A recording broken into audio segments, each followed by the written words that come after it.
안녕하세요. 성도 여러분, 반갑습니다. 오늘 153 성경 통독은 제58일차 되는 날입니다.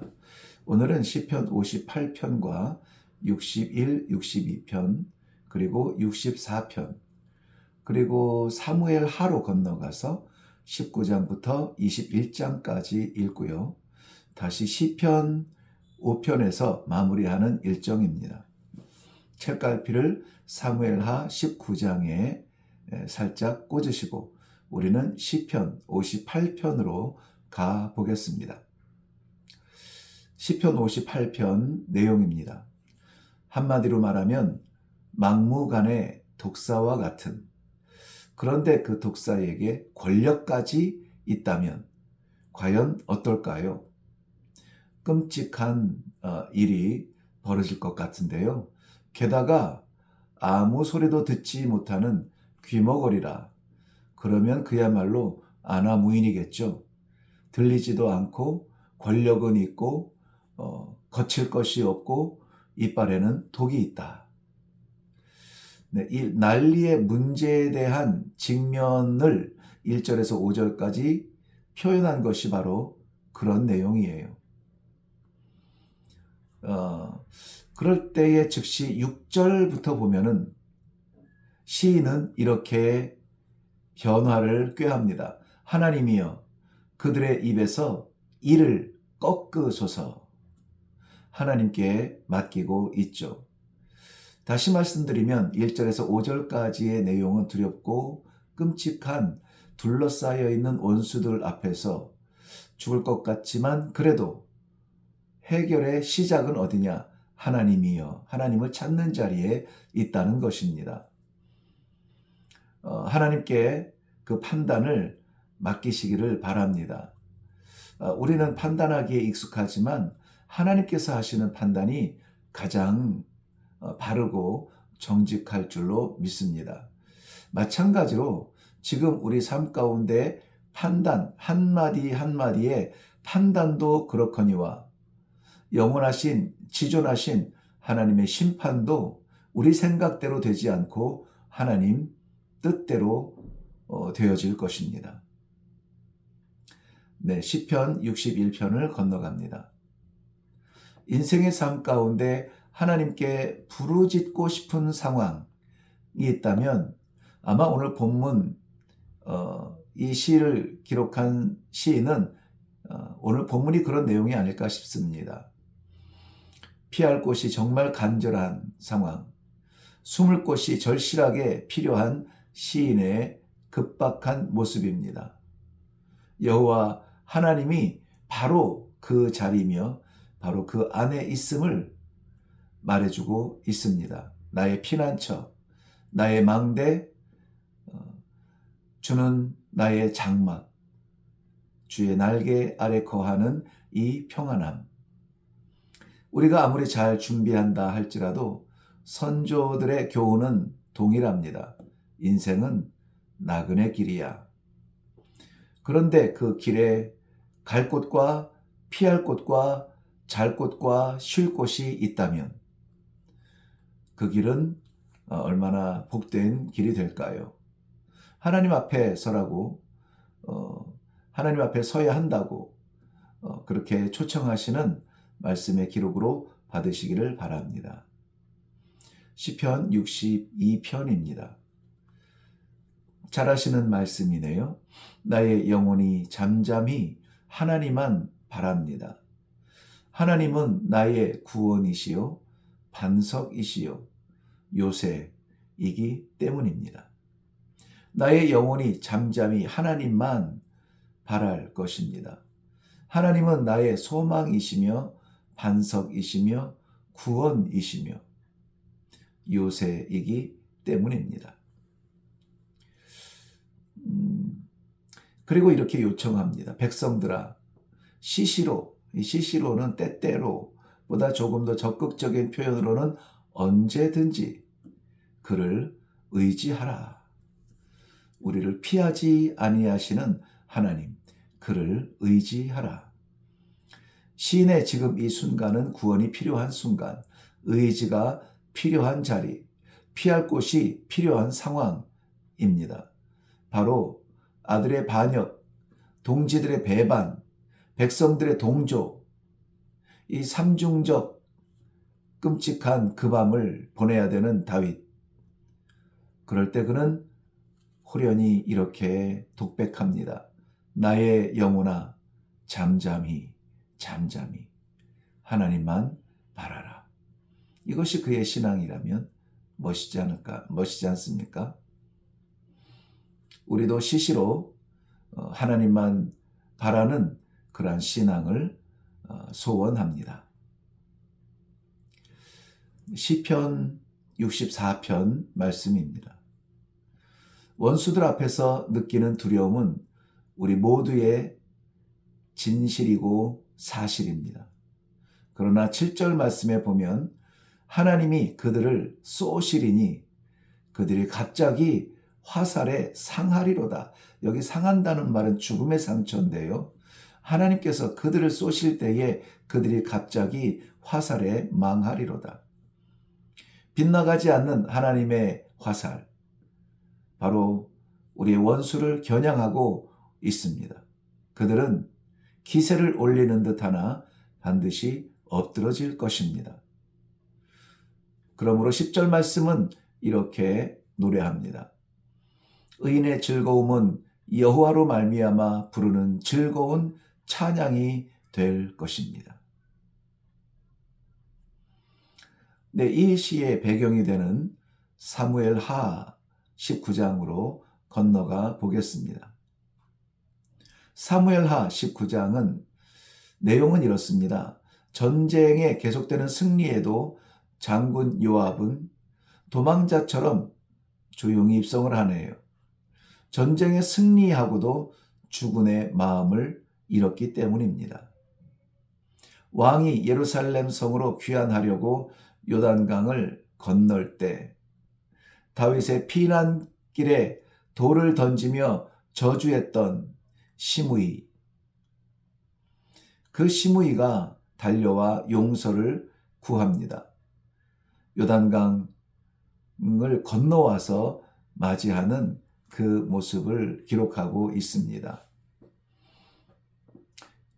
16장에서 그 시바가 무비보셋을 포함하여 주인이 비운 틈을 타서 재산을 차지했다고 했는데요. 다윗이 돌아와서 그 사정을 듣고 무비보셋을 벌하지 않습니다. 그래서 이 19장에서 빛나는 사람은 다름 아닌 길르앗 사람 바르실레, 잊지 못할 사람입니다. 다윗의 피난 중에 다윗과 그의 사람들을 도와주었던 사람, 그리고 왕권으로 회복하며 동행을 초청하는 다윗에게 정중하게 사양하는 그러한 청렴함. 대신에 아마 이 다윗이 강청하였을지 모르겠습니다. 그런데 그의 청에 대하여서 자기는 이제 나이가 되었으니 왕의 곁에서 열정과 신선함으로 섬길 수 없음을 고백하며 그 아들 김함을 다윗 왕의 왕궁으로 보내죠. 왕의 귀환을 놓고 시작된 유다 지파와 이스라엘 지파들 간의 분쟁이 일어납니다. 선한 일에 일어나는 분쟁은 언제나 주인공을 놓치게 만들죠. 우리도 이 마음이 다 하나가 되지 않을 때도 있습니다. 그럼에도 불구하고 주인공은 언제나 한 분이어야 합니다. 사무엘하 20장입니다. 압살롬의 반역이 실패로 끝나고 다윗은 다시 예루살렘으로 돌아옵니다. 유다 지파와 이스라엘 지파들 간에 힘겨루기가 있는 것 같은데요. 왕의 귀환을 함께하는 유다 지파에 대하여 특별히 사울 왕의 혈족이었던 베냐민 지파를 중심으로 북쪽의 지파들이 불평을 합니다. 거기에 앞장선 사람이 세바라는 사람인데요. 바로 이러한 사건, 이것이 왕족 안에서 이러한 반역이라기보다 더 심각할 수 있는 민족적 분열의 그림자가 되었던 것입니다. 요압은 질투의 칼을 뽑아서 아마사를 죽이죠. 요압은 다시 반역의 불씨가 될 세바를 치러 올라갑니다. 아벨성에 사는 세바는 그 성의 지혜로운 여인의 결단으로 죽게 되며 성읍은 전쟁으로부터 놓이게 됩니다. 한 여인의 지혜로 성이 구원받는 이야기가 여기에 또 있네요. 이런 지혜의 여인이 교회나 가정에나 어디에나 필요한 그러한 시대가 아닌가. 이 시대를 그렇게 진단해 봅니다. 사무엘하 21장입니다. 구약시대에 하나님은 다양한 환경을 통해서 말씀하셨죠. 특별히 기근, 비가 오지 않는 기근은 하나님의 심판의 도구처럼 쓰이기도 했지만 매서운 메시지가 되기도 했습니다. 경고죠. 3년의 기근의 원인이 사울의 잘못 때문이라는 것을 알게 되는데요. 바로 여호수아서 9장에 보면 여호수아는 기브온 사람들과의 언약을 맺게 되지 않습니까? 우리가 너희는 치지 않을게. 이 인간적인 그 측은지심으로 그러한 계약을 맺게 되는데요. 그런데 사울이 그 언약을 깨뜨리고 기브온 사람을 죽였습니다. 기브온 사람들은 사울을 사람들에게 내어달라고 요청하였고 다윗은 이를 허락하여 7사람이 죽임을 당합니다. 사울이 계약을 깼고 사울의 사람들이 죽임을 당합니다. 이러한 심판에도 연계성이 있는데요. 우리는 그 반대로 믿음에도 이 연계성을 갖고 믿으면 좋겠습니다. 자그마치 7사람이 대가로 죽임을 당하고 시체들을 돌보는 사울의 첫 리스바로 인하여 사울의 아버지 기스의 묘에 함께 장사됩니다. 굉장히 어려운 일인데 이것을 기록하고 있네요. 시체들을 돌보며 사울의 첫 리스바. 이 리스바의 이 돌봄이 여인으로서 승환 여인으로서 아름다운 모습이 되어서 결국 사울의 아버지 기스의 묘에 장사되었다는 얘기죠. 기근이 일어날 때에 감추어진 범죄가 드러나고 대신에 아프고 힘들지만 그것을 회복하고 정하게 하고 깨끗하게 하는 회복할 기회로 삼아야 할 것입니다. 네, 우리 시편 5편을 보겠습니다. 다윗을 둘러싸고 있는 사람들 가운데 음모를 꾸미며 모의하면서도 겉으로는 아부로 위장하고 있는 위기의 삶을 살고 있습니다. 9절 말씀을 보시면 그들의 입에 신실함이 없고 그들의 목구멍에는 열린 무덤 같고 그들의 혀는 아첨합니다. 그러니 우리의 귀에 들리는 걸 의존해서는 안 되고 우리에게 말하는 사람의 말에 의존해서도 안 되고 그저 성도는 말씀 중심. 말씀으로 살아야 성도로 산다는 것이죠. 그러나 그 한가운데에서 기쁨으로 찬송을 합니다. 주변에 둘러싸여 있는 사람들은 아첨꾼이요, 거짓장이요, 목구멍이 무덤 같아 죽음을 가져오는 검은 그림자 같은데 그 가운데에서 두려워 떨지 아니하며 찬송을 합니다. 이것은 찬송할 수 있는 것은 억지 찬송이 아니라 마음의 평안에서 오는 찬송이에요.